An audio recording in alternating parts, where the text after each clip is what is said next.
A nationwide railway strike. And we're live in downtown Joplin for our More Power to You tour. We're going to talk more about that, talk to Brad Belk about some of the transportation history in downtown, and of course take a look at your forecast coming up. And as Chris said, we're going to look into the history of Joplin's downtown transportation. Starts now. The White House announces a tentative deal between union rail workers and railroad companies. This is KOAM News at noon. I'm Tanya Bach. The deal avoids a nationwide strike that's set to begin at midnight tonight. Union members must still vote to ratify the new contract, but the negotiations give the unions several weeks to make that happen. In the meantime, the trains will keep rolling, which could help avoid even more strain on the economy. Well, today we make our final stop on our More Power to You tour, landing in Joplin, Missouri, and we head downtown to join our own Chris Warner live with the first check of the forecast. We're at 5th and Main, right in front of Newton's Jewelers here in downtown Joplin. It is an absolutely lovely day to be down here, and we are fortunate enough to be joined by Brad Belk, who is the community historian extraordinaire. We've spent the last half hour talking about Joplin and its history. And so one of the things we're focusing on today is some of the transportation history of downtown. Right. And of course, Union Depot getting brought back in the spotlight, went up for sale. There's a study coming up. What's some of the history, though, associated with that station? Well, first off, it's a pleasure to be with you, Chris. And you're right, it's a beautiful day. We're out here on Main Street. Well, all our rail transportation has great history, and the Union Depot is one of those. You know, we forget that we had transitions of periods of time on how we moved from one place to another, and the railroad was a huge component of us getting from point A to point B. And so Union Station, or all stations in general, were the stopping points for the trains to park for a moment, as well as for new passengers to get on, and or to get a light food or something concessionary-wise or whatever. But so they all play their important part. Union Station was constructed in 1911 by a fellow architect named Curtiz, and he did an interesting design. It's more kind of it's not so much a mimic of Frank Lloyd Wright, but if you understand his architectural style, it's long and horizontal. So there's huge planes, and it's very, very distinctive. And so it's historically it's significant because of our great rail history, but architecturally it's quite a gem for our community. And it was a go-in Jenny until I think around 1969 when the last train left. And it's also very much a part of that era that I just talked about. And we've kind of moved from the train era, and now we have planes and trucks and cars, etc. How we move around today. And of course, they've got the study coming up. The building itself is still standing despite its condition, which I think is a testament to its design and its construction. Why is it so important to try and preserve this building? Well, from my point of view, Chris, I think we ought to try to save every building. But I also, in the real world, there's got to be a lot of things that have to happen. You got to have the capital to do that. You got to have the great plan. So you need a lot of people and a lot of things, community buy-in to make this thing happen. So, we've lost a lot, but I kind of look at the glass being more half full. I think we still have a lot. And right here on Main Street, we can just point around and look around and see what we do have here. And these buildings are still structurally sound, and they're vibrant. And so, I'd love to see us save the Union Station, but it's going to take a lot of work. And that's the reason why, it's heavy lifting. That's the reason why it's there where it is. And I so much wish that they would have never taken the windows out and exposed that, because the elements are not good for any building. And it's gone through, harsh winters and hot summers. And so it's the components of that building has been out in the weather way too long. Absolutely. Well, Brad, thank you so much for joining us. Brad Belk is going to join us again a little later in the show, because there's a little more transportation history to downtown that we're going to cover. Quick look at our almanac. I wanted to show it to you real quick because it shows what our normal temperatures are. Overnight lows, we've been on track but our afternoon highs, we are going to start to get warm. Skywatch Storm Tracker is clear right now, and it's going to stay that way, unfortunately, for a while, which is not good for our drought situation as we stay high and dry. We still have a lot of areas in extreme drought across the area. Temperatures are approaching 80 degrees, and so it's starting to warm up, and it's going to continue to do so. So let's take a look. We're still looking at a high today of 89 under mostly cloudy skies. We're going to talk more about the forecast and more with Brad here in just a few minutes. All right, thanks, Chris. It'd be nice to learn more about the Frisco station when we check back in with you later in the show. Well, Indiana's strict new abortion law goes into effect today, which means all 7 of the state's abortion clinics no longer have a license to perform the procedure. West Virginia's legislature passed a similar bill earlier this week, making it the second state to follow suit.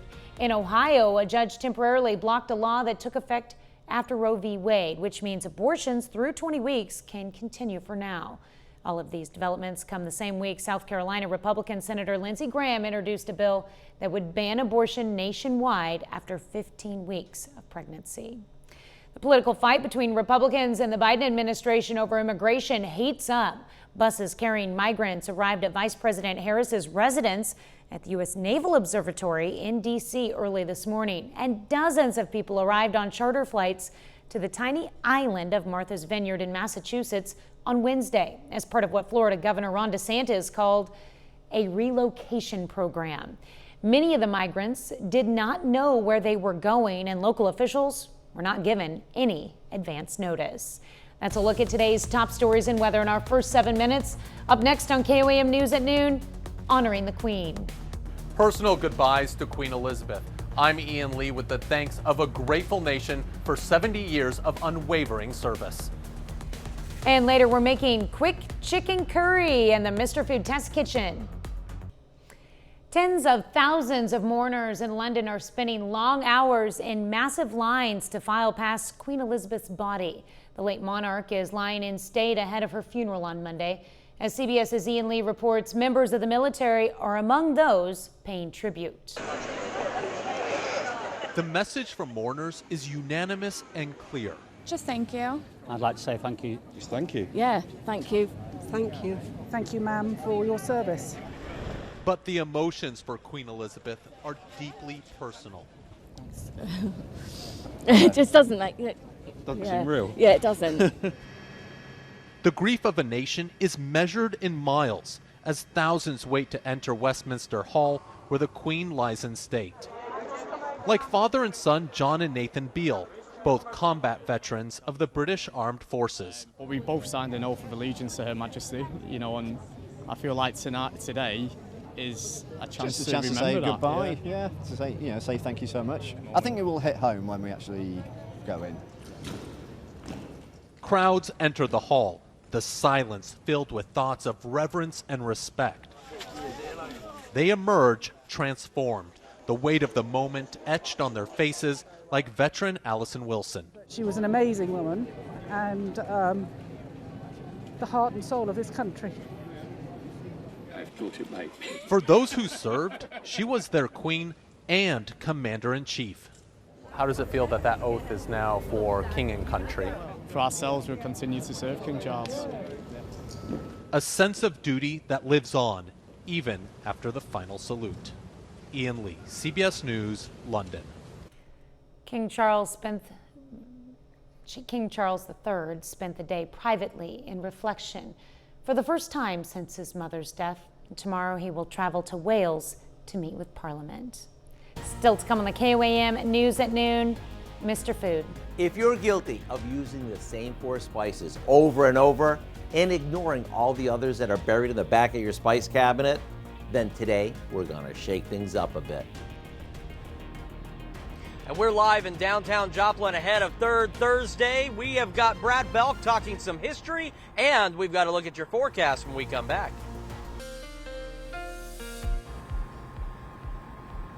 Welcome back to the KOAM News at noon. We are live in downtown Joplin, 5th and Main, right in front of Newton's Jewelers. This is ahead of Third Thursday, and of course we'll be back here at 5 and 6 tonight, so make sure you come and see us. Right now we're joined by Brad Belk, community historian extraordinaire. We talked about the Union Depot a few minutes ago, and so now we're talking about Frisco Station, and that may be one a few more people are less familiar with. Yes.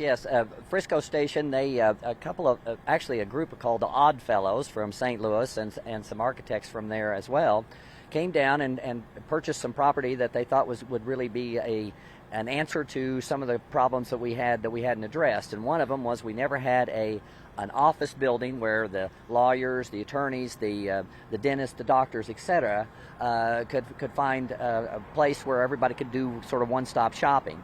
But down below there is where the train station was. The trains literally backed into the station, and there was during its peak time somewhere around 26 trains were leaving daily, and so it was a very, very busy spot on the upper floors as well down below. One thing we got to remember, this rail story that we've got three types of rail. We got the railroad, we've got the trolley that went right down Main Street that connected all the mining communities together. But then there was the third third rail system that most people are unfamiliar with. That's the underground. These mines, these lead and zinc mines, were city blocks long. This minerals that they were moving was very, very heavy, and so they had to tow them and move them a long distance. So they set up a modular rail system down below. They blow up the walls, they'd fill up the ore buckets, then they'd have the mules pull on a rail on these carts all the way to the shaft. So there were three rail systems that were going on, and that wasn't happening in every community. That was happening in this tri-state mining district that we live in. And again, just some things that people didn't necessarily know about. Right. Well, the rails have played a huge role in our life, and we've talked about today with our railroads history, our trolleys, and the underground, how that made it all happen. It's absolutely fascinating. Brad, thank you so much for joining us for the News at Noon. And of course, as we mentioned, we're live downtown for Third Thursday. We'll be back at 5 and 6. But right now, let's talk weather. 7th and range line. Skies are mostly cloudy right now. Temperatures on the rise, 79 degrees. The light south breeze feeling like 80, so still not too bad. We got 78 Iola, 80 in Chanute, 83 Neodesha, 78 in Neosho this afternoon. We're also dealing with allergies, which are a big problem. As you can see, 9.3 out of 12 today and an 8.6 out of 12 tomorrow. That's that moderately high category. We go through the rest of the day. We're going to stay mostly cloudy, 83 at 2, 84 by 5. Still looking at a high of about 89 degrees. We'll stay cloudy tonight. We'll start to clear out late with an overnight low of 62. And looking at the weekends when the heat up begins, 94 Saturday, 98 on Sunday. It's also when we start to see overnight lows go into the lower to middle 70s. Future Track tries to show a few batches of rain Friday and Saturday, but I think most of us are going to stay dry. We stay hot, and it's not until Thursday when we've got a cold front out there. The one thing the cold front's going to do is it is going to lower our temperatures. The one thing we're not so sure about is rain. So look at the 7-day. We push near 100 as we head into the start of next week. And then we get that cold front. Drops temperatures 10 to 15 degrees. It's the rain. If we get enough moisture, we could get a good amount of rain out of all of this. But if we don't, unfortunately, it's only going to make the drought situation worse. But, of course, as we get closer to next Thursday, keep an eye on the system. We'll keep our fingers crossed for rain. So as we talked about this morning, go out there, do your rain dance, mow your lawn. Wash your car, whatever you need to do to make it rain, but do something to help make it rain because we certainly need it. Tanya? All right, thanks so much, Chris. We take this time to honor today's four-state hero. Staff Sergeant Toby Huff in the U.S. Air Force. The Joplin, Missouri native served in Vietnam from 1966 to 1971. Huff became a member of the honored Grand Order of the Tape Dragons for saving damaged F-4 fighter jets. To Staff Sergeant Toby Huff, we thank you, our four-state hero. We are shaking things up with a recipe that's full of flavor and on the table in about 30 minutes. Howard shows us how to make quick chicken curry in the Mr. Food Test Kitchen. How many of you are guilty of using the same 3 or 4 spices over and over while ignoring all the others that are buried in the back of your spice cabinet? If that sounds like you, then today we're going to hopefully change that. Let's start off by digging out that bottle of curry, which hasn't seen the light of day in months, so we can make it the star of today's recipe. In a food processor or blender, we combine a jar of roasted red peppers that we've drained, along with some chopped onions, some chicken broth, coconut milk, and a good amount of curry powder. We puree this until it's smooth, which takes just seconds. Now we pour this into a skillet, and once it simmers, we stir in some chickpeas and grated carrots. Now we add some boneless, skinless chicken thighs, but if you prefer, you can use chicken breasts. Okay, we let this simmer until the sauce thickens up and the chicken is cooked through. Once it's done and you take a whiff of the rich curry sauce, you'll wonder why you don't use this spice more often. To get the recipe for what we call our quick chicken curry, which is super tasty, all you have to do is visit our website.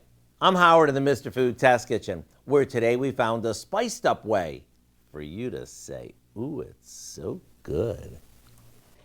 We can find this recipe along with a lot more good food from the Mr. Food Test Kitchen online. Just go to our website at KOAMnewsnow.com. Here's a look at our 4 state market prices.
We're live at 5th and Main in downtown Joplin ahead of Third Thursday right in front of Newton's Jewelers, and we'll be back at 5 and 6 tonight for Third Thursday, so make sure you do come back and see us.